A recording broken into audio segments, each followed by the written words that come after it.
Môžeme? Môžeme.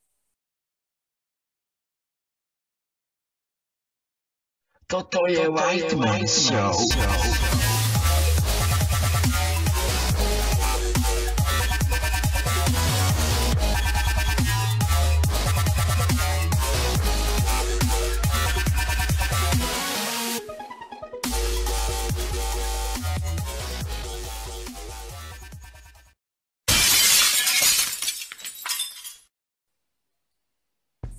Tak zaraz myslíte, že máme nacenovať vám více bezpečné čtvrté White Show. Dobre som dal, ne?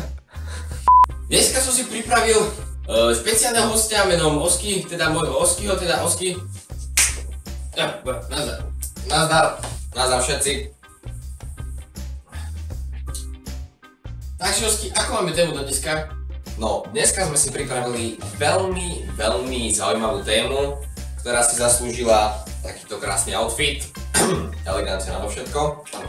A téma znie strešné okná.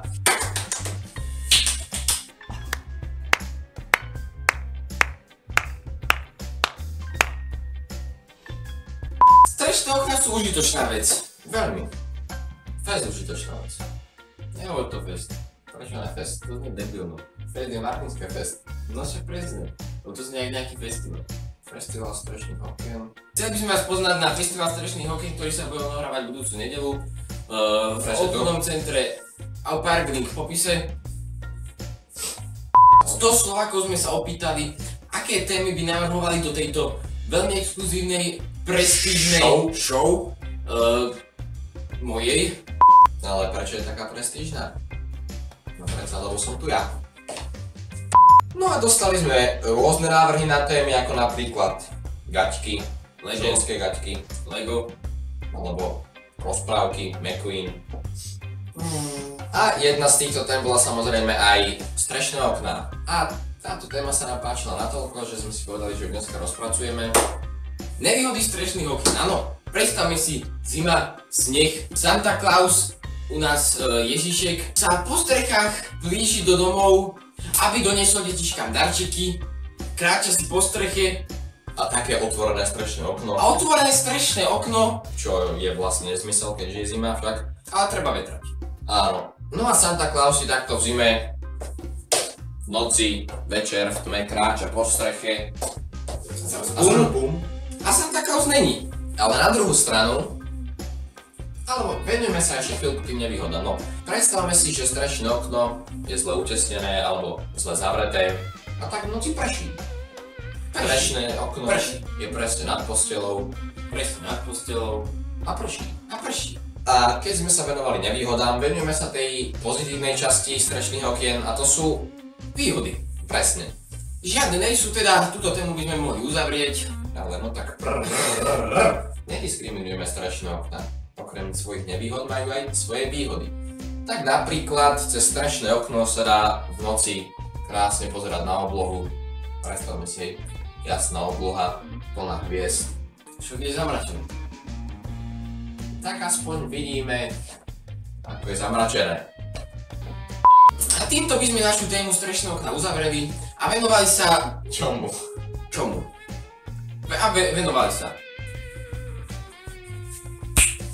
Ďalšiu tému by sme si pre vás pripravili, teda sme si pre vás nepripravili, to nás teraz napadlo.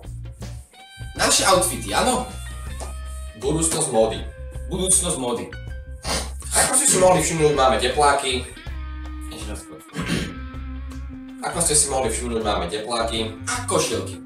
Ktoré sú zapravené v teplákoch. Teda by sme vám radi predstavili výhody a nevýhody tohto outfitu. Áno, začal by som niečím pozitívnym, teda výhodami tohto outfitu. No a keďže to je vlastne taká ležérna elegancia, tak ako výhodu vidím napríklad to, že môžeme byť v takomto outfite aj doma s kamarádmi, ale aj na nejakej spoločenskej udalosti. Presne. Alebo doma na spoločenskej udalosti. No a tuto Stanley nám povie nevýhody tohto outfitu. Nevýhody prakticky nie sú, keďže sme to vymysleli my a išli sme do toho s tým, že takéto outfity budú prelomové a ľudia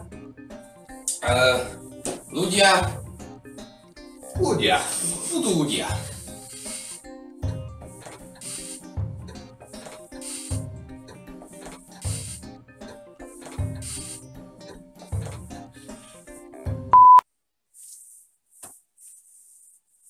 Preto som čakal, že to urobí.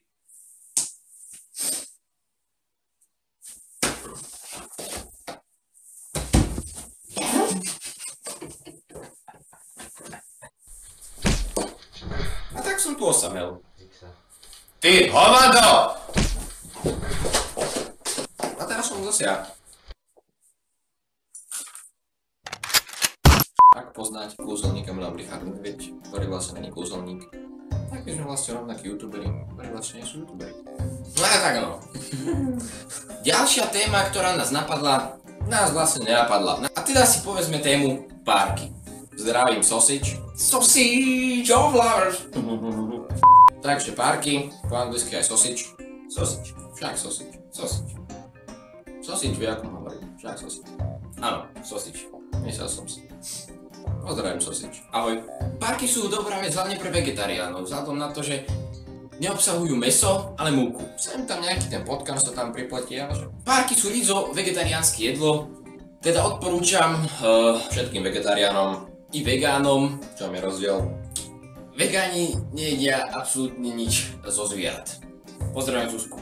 Nina bola druhú Ninu Sausage a tá druhá Nina bola prvú Ninu Sausage. Chápeš? Nedávno som mal párky. Áno. Si vegetarián? Festival párkov. Budúcu stredu z Spišskej Novej Vsi. A to by bolo z našich vysoko hlbokých tém na dnešok asi všetko. Vysoko hlbokých tém. Aj takéto slovné zradky nenájdete na žiadnom inom YouTube kanále. Iba na Whiteman Studios. Whiteman Studio je originálne. Je môj kanál. Pomaličky by sme sa s vami aj rozlúčili. Teda, ak sa vám toto videjko páčilo, určite hoďte like. Ak ste vegetariáni, určite hoďte like. Ak ste vegáni, určite hoďte like. Ak máte radi párky, hoďte like. Ak sa vám páčil náš outfit, hoďte like. Ak máte radi tepláky, hoďte like. Ak sa vám vôbec niečo páčilo na tomto videu, hoďte like. My sa s vami lúčime, vidíme sa možno pri ďalšej Whiteman's Show, možno nie, možno už vôbec. Tak, rešpekt strašným oknám. A my sa s vami lúčime. Nazdar. Čus. Čus.